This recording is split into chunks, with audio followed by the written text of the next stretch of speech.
Kejadian 38. Yehuda dan Tamar. Pada waktu itu, Yehuda meninggalkan saudara-saudaranya dan menumpang pada seorang adulam yang namanya Hira. Di situ Yehuda melihat anak perempuan seorang Kanaan. Nama orang itu ialah Shua. Lalu Yehuda kawin dengan perempuan itu dan menghampirinya. Perempuan itu mengandung lalu melahirkan seorang anak laki-laki dan menamai anak itu Er. Sesudah itu perempuan itu mengandung lagi lalu melahirkan seorang anak laki-laki dan menamai anak itu Onan. Kemudian perempuan itu melahirkan seorang anak laki-laki sekali lagi dan menamai anak itu Shela. Yehuda sedang berada di Kezib ketika anak itu dilahirkan. Sesudah itu Yehuda mengambil bagi Er, anak sulungnya, seorang istri yang bernama Tamar. Tetapi Er, anak sulung Yehuda itu, adalah jahat di mata Tuhan, maka Tuhan membunuh dia. Lalu berkatalah Yehuda kepada Onan, "Hampirilah istri kakakmu itu, kawinlah dengan dia sebagai ganti kakakmu, dan bangkitkanlah keturunan bagi kakakmu." Tetapi Onan tahu bahwa bukan ia yang mempunyai keturunannya nanti. Sebab itu setiap kali ia menghampiri istri kakaknya itu, ia membiarkan maninya terbuang, supaya ia jangan memberi keturunan kepada kakaknya. Tetapi yang dilakukannya itu adalah jahat di mata Tuhan, maka Tuhan membunuh dia juga. Lalu berkatalah Yehuda kepada Tamar menantunya itu, "Tinggallah sebagai janda di rumah ayahmu sampai anakku Shela itu besar." Sebab pikirnya jangan-jangan ia mati seperti kedua kakaknya itu. Maka pergilah Tamar dan tinggal di rumah ayahnya. Setelah beberapa lama, matilah anak Shua, istri Yehuda. Habis berkabung, pergilah Yehuda ke Timna kepada orang-orang yang menggunting bulu domba-dombanya bersama dengan Hira sahabatnya, orang adulam itu. Ketika dikabarkan kepada Tamar, "Bapa mertuamu sedang di jalan ke Timna untuk menggunting bulu domba-dombanya," maka ditanggalkannyalah pakaian kejandaannya, ia bertelekung dan berselubung, lalu pergi duduk di pintu masuk ke Enaim yang di jalan ke Timna, karena dilihatnya bahwa Shela telah menjadi besar dan dia tidak diberikan juga kepada Shela itu untuk menjadi istrinya. Ketika Yehuda melihat dia, disangkanyalah dia seorang perempuan sundal karena ia menutupi mukanya. Lalu berpalinglah Yehuda mendapatkan perempuan yang di pinggir jalan itu serta berkata, "Marilah, aku mau menghampiri engkau."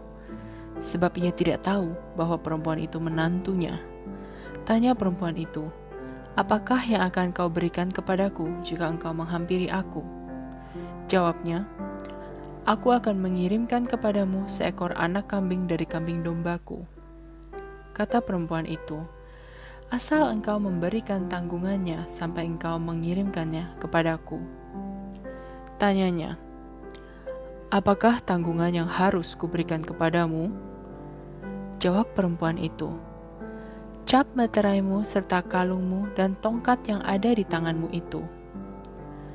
Lalu diberikannya semuanya itu kepadanya, maka ia menghampirinya. Perempuan itu mengandung daripadanya. Bangunlah perempuan itu lalu pergi, ditanggalkannya telekungnya dan dikenakannya pula pakaian kejandaannya. Adapun Yehuda, ia mengirimkan anak kambing itu dengan perantaraan sahabatnya, orang adulam itu, untuk mengambil kembali tanggungannya dari tangan perempuan itu, tetapi perempuan itu tidak dijumpainya lagi. Ia bertanya-tanya di tempat tinggal perempuan itu, "Di manakah perempuan jalang yang duduk tadinya di pinggir jalan di Enaim itu?" Jawab mereka, "Tidak ada di sini perempuan jalang."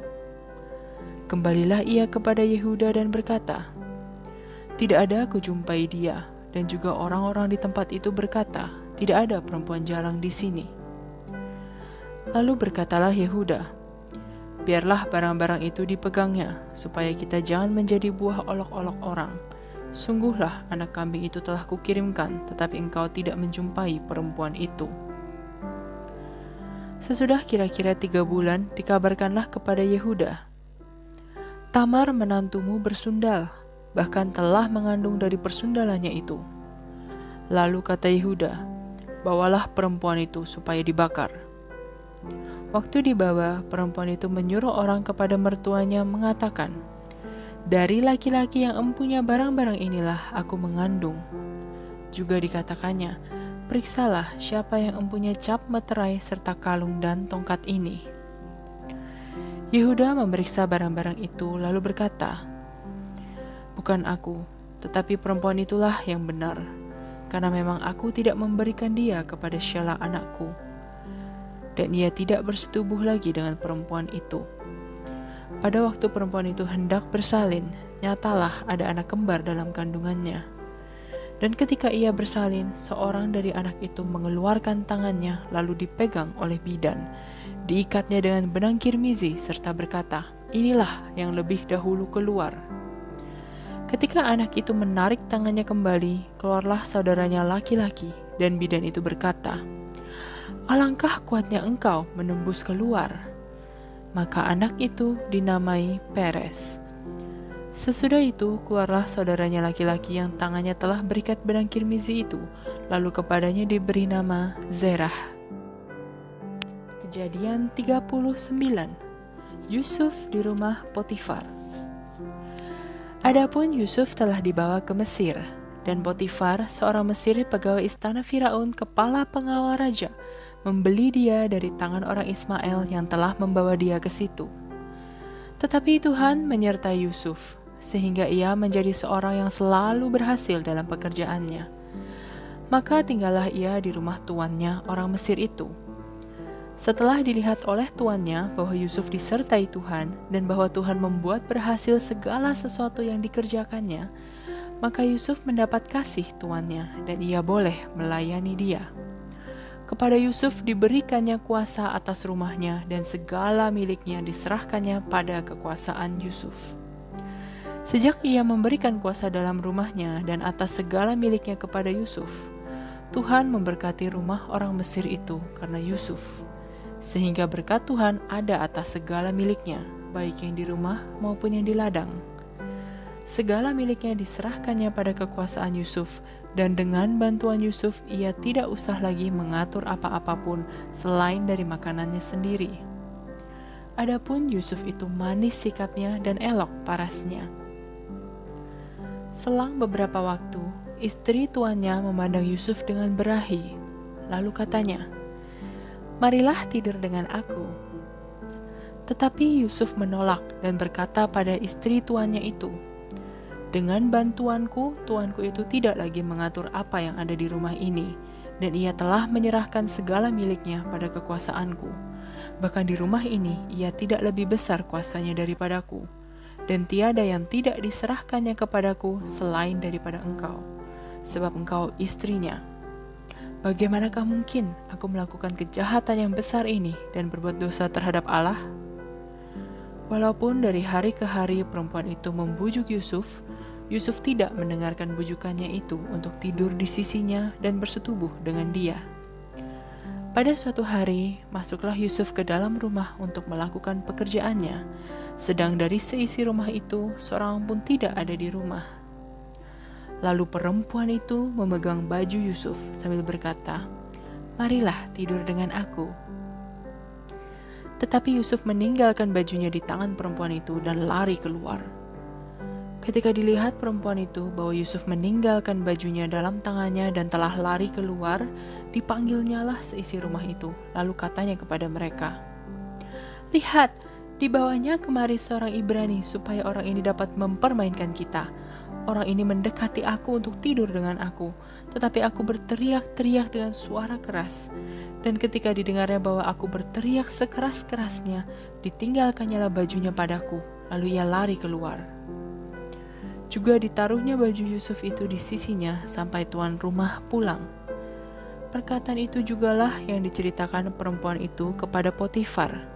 Katanya, "Hamba orang Ibrani yang kau bawa kemari itu datang kepadaku untuk mempermainkan aku. Tetapi ketika aku berteriak sekeras-kerasnya, ditinggalkannya bajunya padaku, lalu ia lari keluar."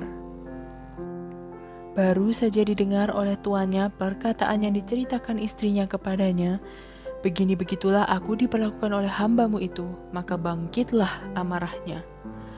Lalu Yusuf ditangkap oleh tuannya dan dimasukkan ke dalam penjara, tempat tahanan-tahanan raja dikurung. Demikianlah Yusuf dipenjarakan di sana. Tetapi Tuhan menyertai Yusuf dan melimpahkan kasih setianya kepadanya, dan membuat Yusuf kesayangan bagi kepala penjara itu. Sebab itu, kepala penjara mempercayakan semua tahanan dalam penjara itu kepada Yusuf, dan segala pekerjaan yang harus dilakukan di situ, dialah yang mengurusnya. Dan kepala penjara tidak mencampuri segala yang dipercayakannya kepada Yusuf, karena Tuhan menyertai dia dan apa yang dikerjakannya dibuat Tuhan berhasil.